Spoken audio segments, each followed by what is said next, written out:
क्षमा कीजिएगा, बात बुरी तो नहीं लगी। टोटल डिफेंस प्रोडक्शन में प्राइवेट इंडस्ट्रीज की हिस्सेदारी बढ़ाने का एक बहुत बड़ा स्कोप है। हम प्राइवेट सेक्टर की भागीदारी को जल्द ही किसी तरह से टोटल डिफेंस प्रोडक्शन के कम से कम आधे हिस्से तक ले जाएं। मुझे लगता है इतने कॉन्फिडेंस, इतनी तालियां बजती हैं कि उसके बाद मुझे लगता है मेरा कॉन्फिडेंस लेवल बढ़ जाता। अब क्या, अब तो भारत में सब कुछ आने ही वाला है। साथियों, साइडियम के नाम पर जब हम ध्यान देते हैं तो हम पाते हैं कि इसके नाम में इंडियन डिफेंस मैन्युफैक्चरर शब्द है, यह वर्ड है। अर्थात यह एक ऐसा समूह है जिसमें इंडिया के पब्लिक सेक्टर और प्राइवेट सेक्टर दोनों प्रकार के डिफेंस मैन्युफैक्चरर्स की भूमिका है।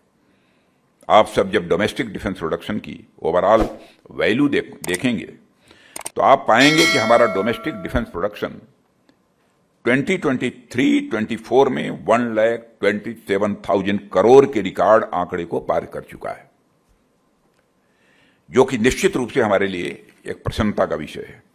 लेकिन जब हम बारीकी से इसके आंकड़े को देखते हैं तो हम पाते हैं कि इनमें से अधिकांश हिस्सा डीपीएसयू द्वारा जनरेट किया जा रहा है।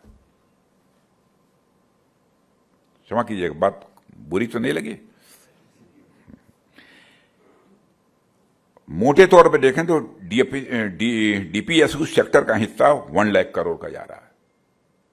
1,27,000 करोड़ में 1 लाख करोड़ का शेयर किसी का है तो हमारी डीपीएसयू का है, जबकि प्राइवेट कंपनियों का केवल 27,000 करोड़ रुपए का प्रोडक्शन है। इन आंकड़ों के माध्यम से मैं आपको ये बताना चाहता हूं कि टोटल डिफेंस प्रोडक्शन में प्राइवेट इंडस्ट्रीज की हिस्सेदारी बढ़ाने का एक बहुत बड़ा स्कोप है। हम प्राइवेट सेक्टर की भागीदारी को जल्द ही किसी तरह से टोटल डिफेंस प्रोडक्शन के कम से कम आधे हिस्से तक ले जाएं। जितना डिफेंस प्रोडक्शन होता है कम से कम 50% पार्टिसिपेशन हमारी आप सबका हो। यह हमारा एक टारगेट होना चाहिए आगे का, और इस टारगेट को अचीव करने की दिशा में हम हमेशा आपके साथ खड़े हैं। मैं पूरा यकीन दिलाता हूं आपको। और साथियों, मुझे कभी कभी, अब देखिए, पिछले साल भी मैं यकीन दिला रहा था, 5 साल उस समय भी रहा, अब इस बार भी पक्का हो गया 5 साल। तो 5 साल में तो बहुत कुछ कर सकते हैं आप। और साथियों, मुझे कभी कभी यह सुनने को भी मिलता है कि तमाम सुधार कार्यक्रमों के बावजूद आज के नए स्टार्टअप्स, स्मॉल या मीडियम साइज इंडस्ट्रीज को ग्राउंड लेवल पर वो ईज ऑफ डूइंग बिजनेस नहीं मिल पाता है जैसा कि हमारी पॉलिसीज में इंटेंडेड होता है।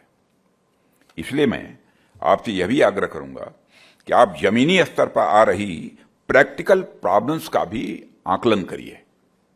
कहां पर प्रैक्टिकल प्रॉब्लम्स आ रही हैं? डिफेंस प्रोडक्शन की फील्ड में, इनोवेशन के फील्ड में, रिसर्च एंड डेवलपमेंट के फील्ड में ग्राउंड लेवल पर जो समस्याएं आ रही हैं उन्हें दूर करने में आप मुझे सुझाव भी दीजिए और आप मेरी मदद भी करिए। यह मैं आपसे अपील करना चाहता हूं। साथियों, एक और खास विषय जो मैं आपके सामने लाना चाहता हूं वह यह कि सरकार बड़ी विदेशी कंपनीज और ओईएम से अलग अलग मंचों पर भारत आकर इन्वेस्ट करने या प्राइवेट इंडस्ट्री के साथ मिलकर ज्वाइंट वेंचर खोलने के लिए प्रयासरत रहती है। मैं खुद भी जब यूएस, इटली, यूके, फ्रांस आदि देशों में जाता हूं तो वहां की कंपनीज के सीईओज के साथ बैठता हूं और उन्हें भारत आने का निमंत्रण भी देता हूं।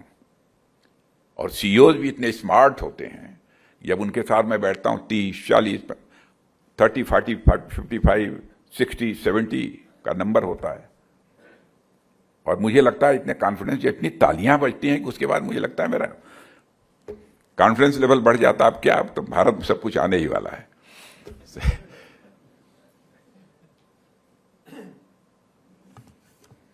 और हम गवर्नमेंट टू गवर्नमेंट लेवल पर तो यह कार्य करते ही रहेंगे, बराबर सिलसिला चलता ही रहेगा। पर मैं चाहता हूं कि एसआईडीएम की फर्म टू फर्म बेसिस पर विदेशी ओईएम्स या बड़ी कंपनीज के साथ कोलैबोरेशन के लिए एक रोड मैप बनाए जाएं।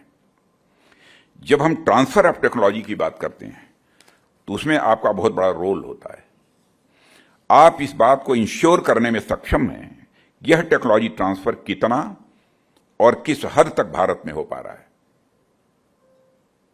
इन टेक्नोलॉजी या प्रोसेसेस को देश में लाने के लिए आपका पोटेंशियल रोल बहुत बड़ा है और मैं चाहता हूं कि आप सब इस पर भी विचार करें क्या हो सकता है।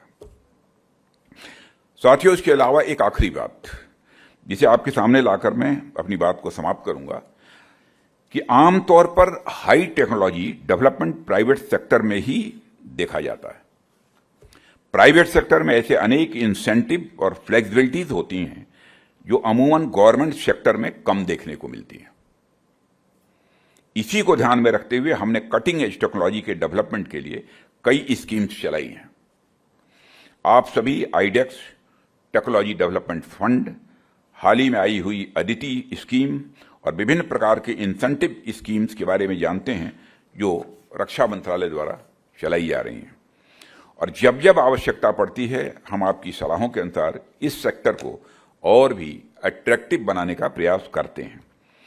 इस मंच से मैं एक बार फिर से आपका आह्वान करना चाहूंगा कि कटिंग एज हाई टेक्नोलॉजी वाले डिफेंस इंडस्ट्री के सेक्टर में आप नेचुरली बहुत ही कॉम्पिटेंट हैं और इस सेक्टर में आपको और भी पॉजिटिव दखल की आवश्यकता है। देखिए, भूमिका मैं कह सकता था, रोल मैं कह सकता था, लेकिन दखल की आवश्यकता है। पूरे कॉन्फिडेंस के साथ आप दखल दीजिए, यह होना चाहिए। मैं डिफेंस मिनिस्टर बोल रहा हूं, कुछ सोच समझ कर बोल रहा हूं। आप कहिए ना कि मंत्री ये होना ही चाहिए, क्यों नहीं होंगी चीजें। मैं सभी इंडस्ट्री स्टेक होल्डर से आर्टिफिशियल इंटेलिजेंस, साइबर डिफेंस और ऑटोनोमस सिस्टम जैसे एरियाज में इन्वेस्टमेंट को बढ़ाने का आग्रह करता हूं और इस दिशा में हम किस प्रकार से आगे बढ़ सकते हैं इस बारे में भी आप सब विचार करें, चिंतन करें और हमें अपने विचारों से अवगत कराएं ताकि सरकार इस दिशा में आपका